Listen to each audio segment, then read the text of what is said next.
Hello students, welcome to my channel Knowledge Point.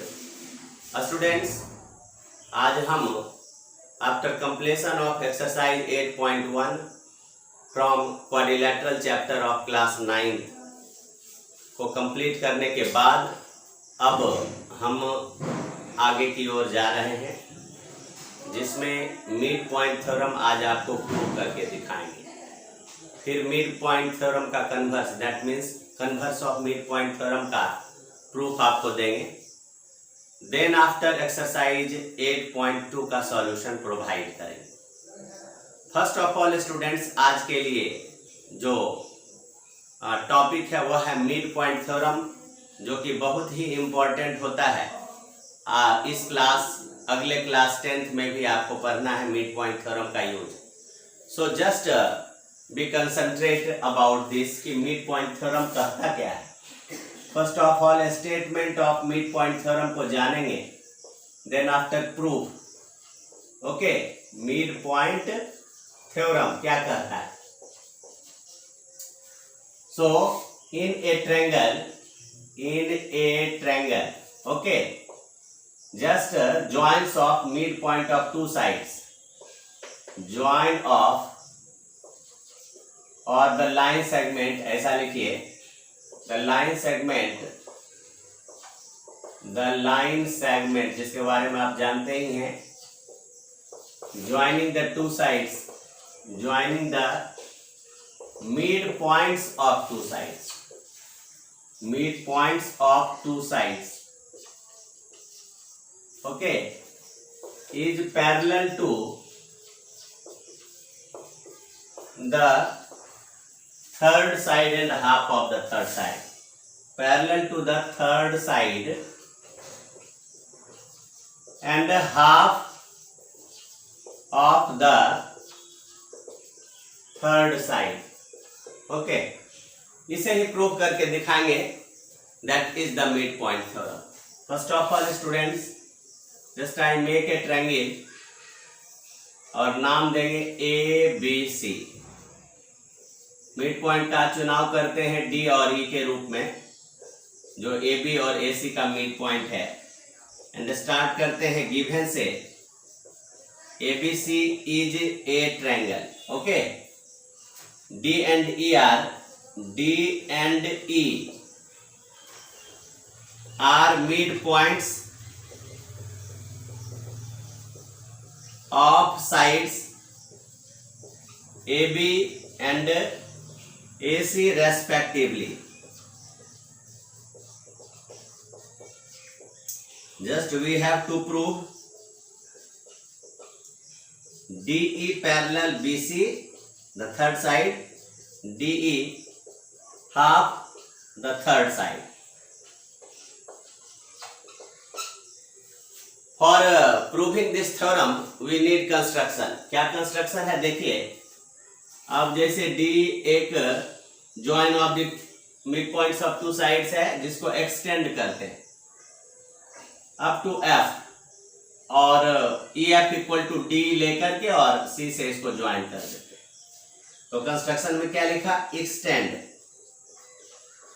Extend DE to F such that, okay, EF जो है equal to D लेते हैं और join कर देते हैं C to F। Okay students, now you see proof. अब देखिए हमारे पास में ट्रायंगल ADE और ट्रायंगल CFE में जो क्राइटेरिया है, AE और EC इक्वल है, DE और EF इक्वल है, और AED इक्वल CEF। तो हमारे पास SAS से ये दो ट्रायंगल को कंग्रुएंट करने का जो है हमारे पास उपलब्ध है फैसिलिटीज। तो from triangle ADE and triangle CFE, जैसा कि आपने कहा AE और CE इक्वल है, this is from given as E mid point of AC, another AED vertically opposite angle CEF, AED is equal to angle CEF, These are vertically opposite angle. Another D equal EF from construction. DE equal EF. This is from construction. So you can write triangle ADE congruent to CFE. Okay. Triangle ADE is congruent triangle CFE. From where? By okay, SAS congruence criteria. And इस आधार पर क्या हो जाएगा, देखिए ये ए है और यहाँ जो पॉइंट सी है, तो आप ए को तो ए लिख सकते हो, इसको 1 लिख दो, तो एंगल ए और एंगल 1, या आप एंगल इसको ECF भी लिख सकते थे, बट मैं लिख रहा हूं एंगल ए इसका और angle 1, that is from CPCT। One another thing जो आएगा वह AD और CF इक्वल CPCT से, AD equal CF, it is also from CPCT। Now proceed, क्या करते हैं कि फर्स्ट ऑफ ऑल हमको BCFD को पैरेललोग्राम बनाना रहता है, तो उसके लिए हम उपलब्ध करवाते हैं जो भी फैसिलिटीज है। अब यहां देखिए कि AD और DB इक्वल है। ओके, इट इज गिवन कि DB इक्वल AD, बट देखिए AD equal, but AD equal है CF, ये प्रूव्ड अबव। तो यहां से हमको क्या मिला कि DB CF के इक्वल, ये पार्ट और ये पार्ट BCFD में से निकल करके इक्वल आया, तो DB equal this implies CF। अगर हम DB और CF को पैरेलल भी बना दें तो DB CF जो है पैरेललोग्राम निकल करके आएगा। देखिए now about angle 1 and angle A, okay, these are alternate interior angles, और किसके द्वारा बना, ट्रांसवर्सल AC के द्वारा। देखिए ये A और 1 transversal AC on AB and CF, okay, made by transversal AC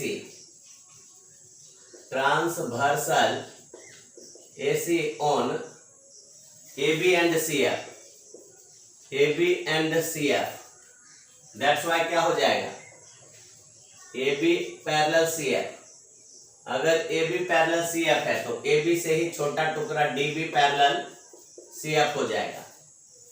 now देखिए इन क्वाड्रिलेटरल BCFD, देखिए one pair of opposite sides DB और equal CF, as you see DB CF and DB parallel CF, as you see here.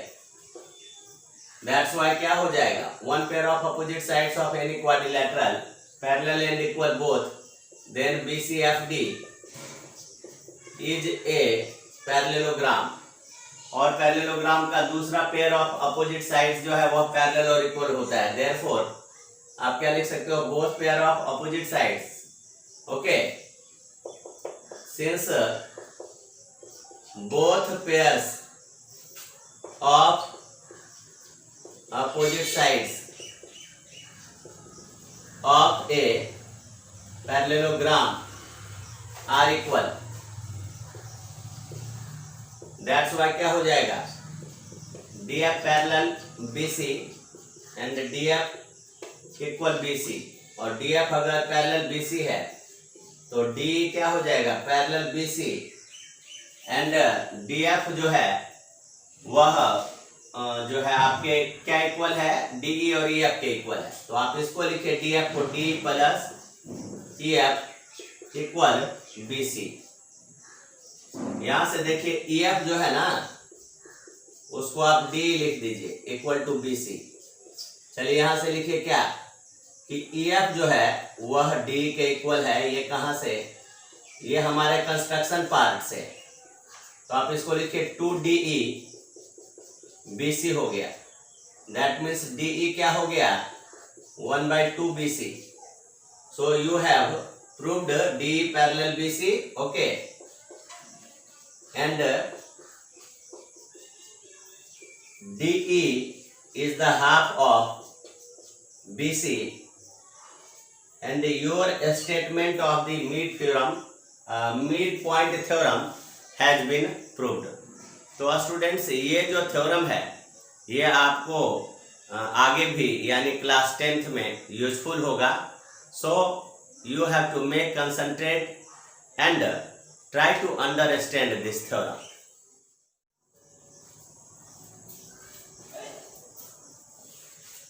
Students, mid point theorem के proof के बाद अब उसके converse statement को prove करने जा रहे हैं, जहां कहता है कि the line segment, okay, the line segment drawn from mid point of, okay, drawn from midpoint of one side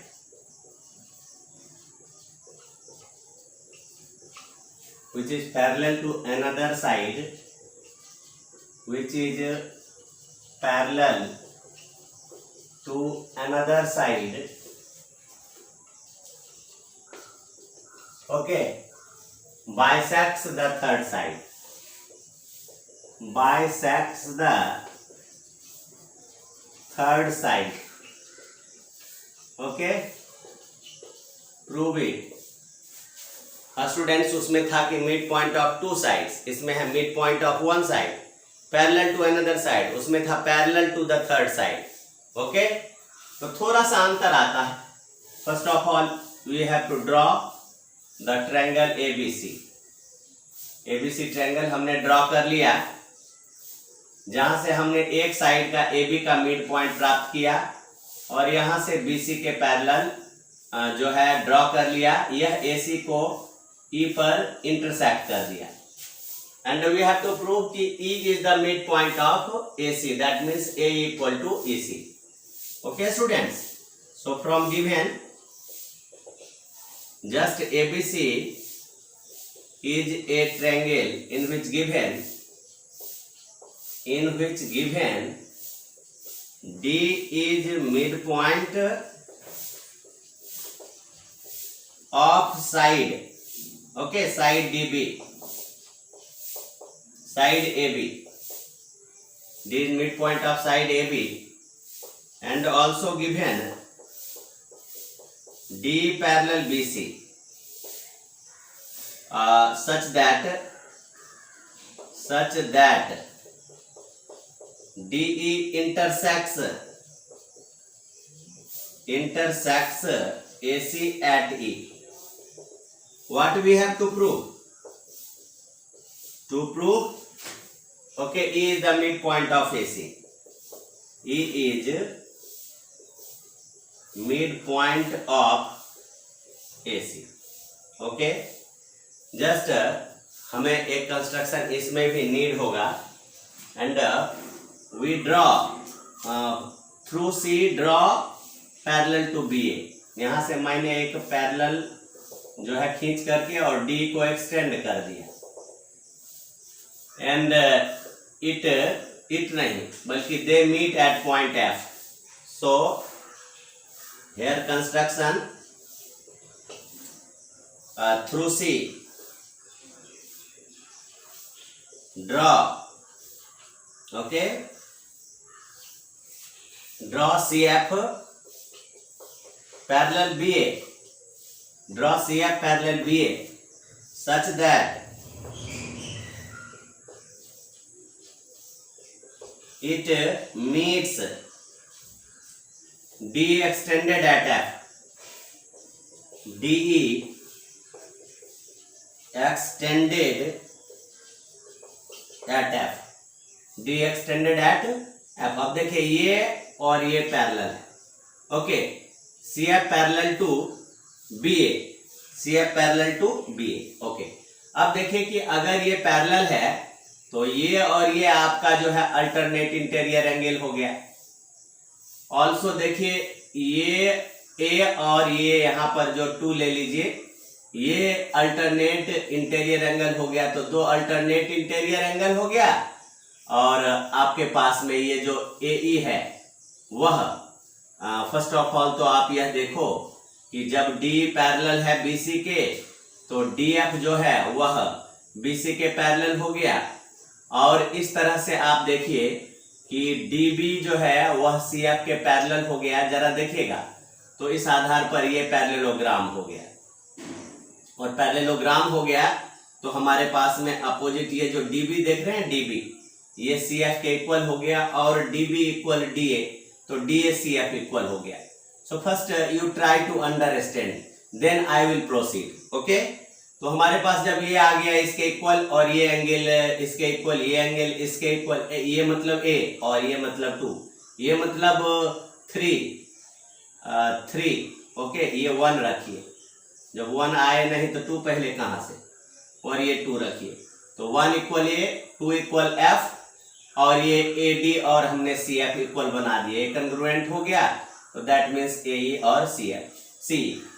तो इस तरह से हमने आपको जो है बिफोर प्रूफ रिटन हमने try to understand so that you can make it easy. Okay, proof बहुत ही आसान बट बहुत ही important theorem.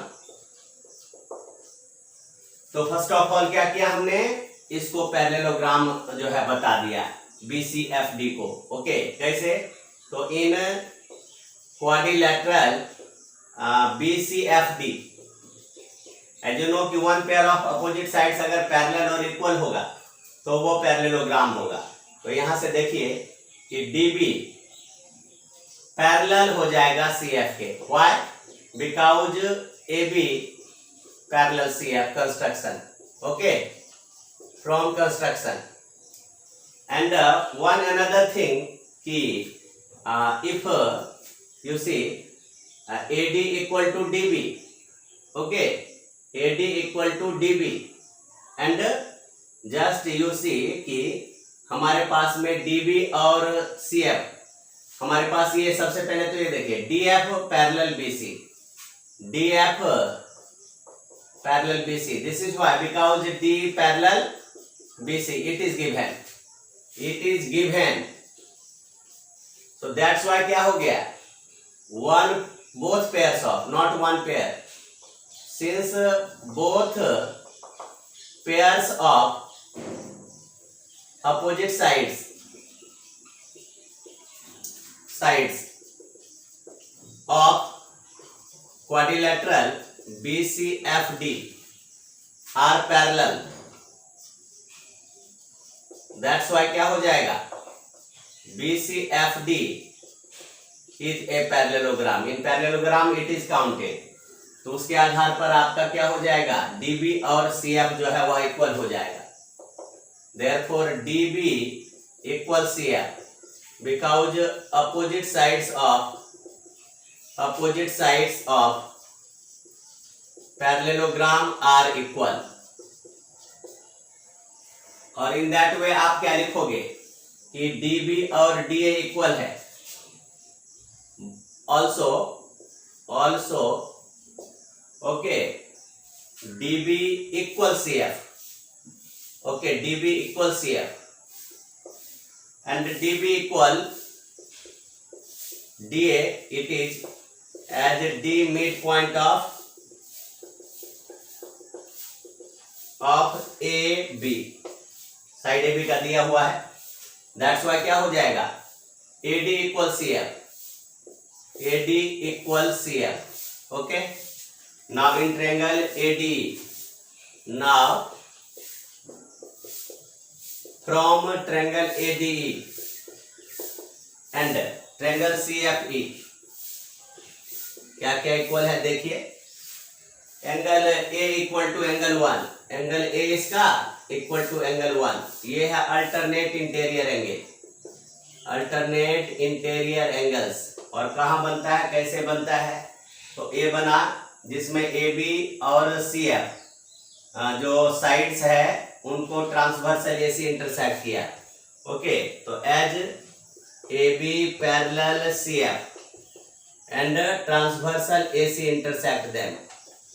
Transversal AC intersects them. और एक AD और CF ले लेते हैं। AD CF यहां से AD equal to CF proved. और अनदर देखिए 2 equal to angle F। This is from where? Because देखिए AD parallel CF, now DF is a transversal. Alternate interior angle ये भी है, बट इनके ट्रांसवर्सल चेंज हो गए। AD parallel CF as AD parallel CF and DF is a transversal. DF is a transversal. और आपका ये दोनों triangle congruent, triangle ADE is congruent triangle CFE। Okay, और यहां से मिला क्या? यहां से मिला हमको जो प्रूव करना था कि प्रूव क्या करना है। देखिए E is the mid point, तो आप AE और CE CPCT से लिखिए। AE और CE, AE equal to AEC equal CPCT। यहां आप जो है किस आधार पर किया? तो ASA by ASA congruent criteria. ASA जरूर लिखना चाहिए, ये आपका लॉजिक है। और A इक्वल टू C के आधार पर आप लिखिए E is the mid point of AC। Hence your statements had been proved. Hence E is midpoint of AC and your theorem statement has been proved. Students, just you have seen converse of midpoint theorem after the proving of midpoint theorem. Okay, these two theorems are very important not only in class 9 but also in class 10. After completion of the midpoint theorem and converse of midpoint theorem, just I am going to solve the exercise problem from exercise 8.2. And the first question for you from this exercise, देखिए ABCD is a quadrilateral है, जहाँ सामने figure बना है। In which PQRS अलग अलग separately है। P mid point AB का, Q मिड पॉइंट BC का, R mid point DC and S mid point DA। Okay, तो you have to prove if AC is diagonal. तो आपको जो है वन पार्ट में आपको SR पैरेलल AC और हाफ ऑफ AC दिखाना है। सेकेंड पार्ट में PQ एंड RS जो है इक्वल दिखाना है। और थर्ड पार्ट में आपको PQRS को ही पूरा पैरेललोग्राम दिखा देना। सो जस्ट स्टूडेंट, हमने बताया था कि मिड पॉइंट थ्योरम का जो यूज है वो आपके लिए बहुत इंपॉर्टेंट हो जाएगा। First of all from given. Okay, so given क्या है? ABCD इज ए क्वाड्रिलैटरल है, not parallelogram. ABCD is a quadrilateral.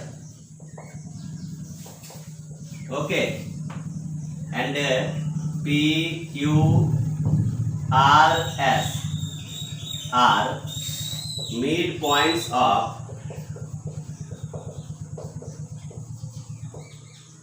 AB,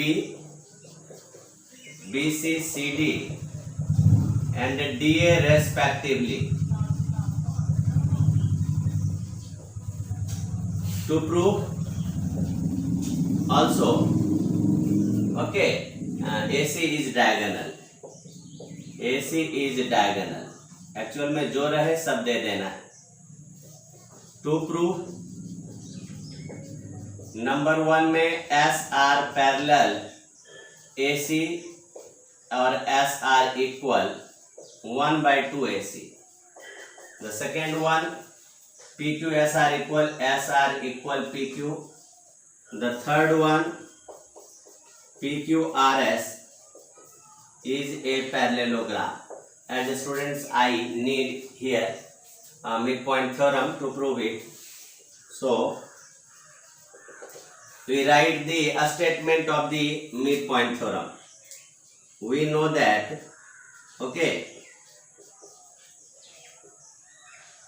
midpoints of join of midpoints of two sides, join of midpoints of any two sides of a triangle, sides of a triangle is parallel to third side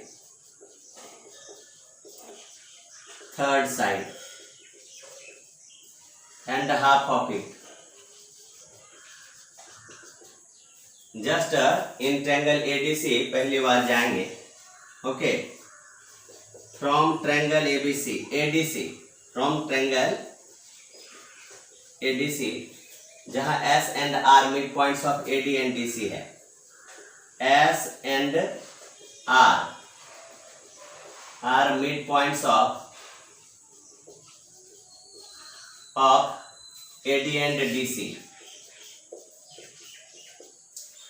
That's why क्या हो जाएगा, okay, SR parallel AC and SR half of AC.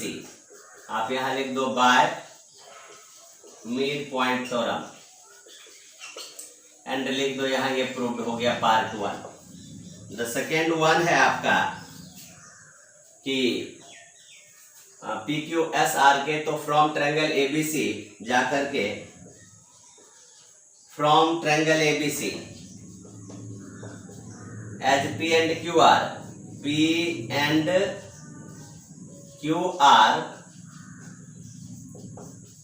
Mid points of AB and BC.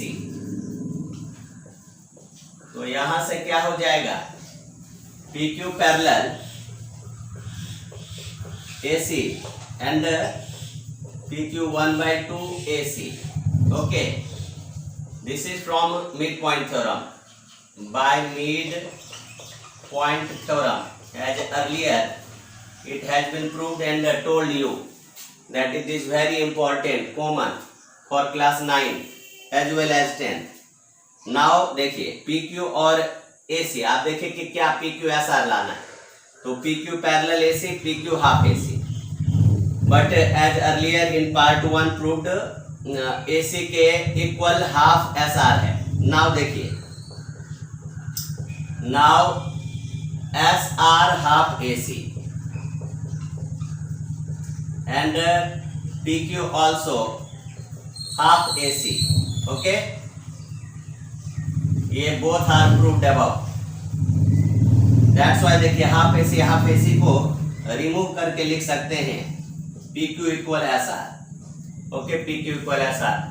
It has been proved. Now students, for third, just I am coming here. For third देखिए ये place मैं use कर लेता. Okay, third के लिए अब you know कि if one pair of opposite sides are parallel and equal then quadrilateral must be a parallelogram. So in quadrilateral देखिए, इन क्वाड्रिलेटरल PQRS क्या आएगा, PQ और SR equal. Okay, as proved PQ equal RS, proved in second part, proved in part 2. And PQ is also parallel to SR. Why? Because PQ parallel AC and SR also parallel AC, proved earlier. Okay, and if one pair of opposite sides of any quadrilateral, opposite sides of any quadrilateral, okay, are parallel and equal. It must be a parallelogram. It must be a parallelogram. Therefore, PQRS must be a parallelogram. It has been proved. This is the question number 1 from exercise 8.2 and the solution that you have given from the use of midpoint theorem.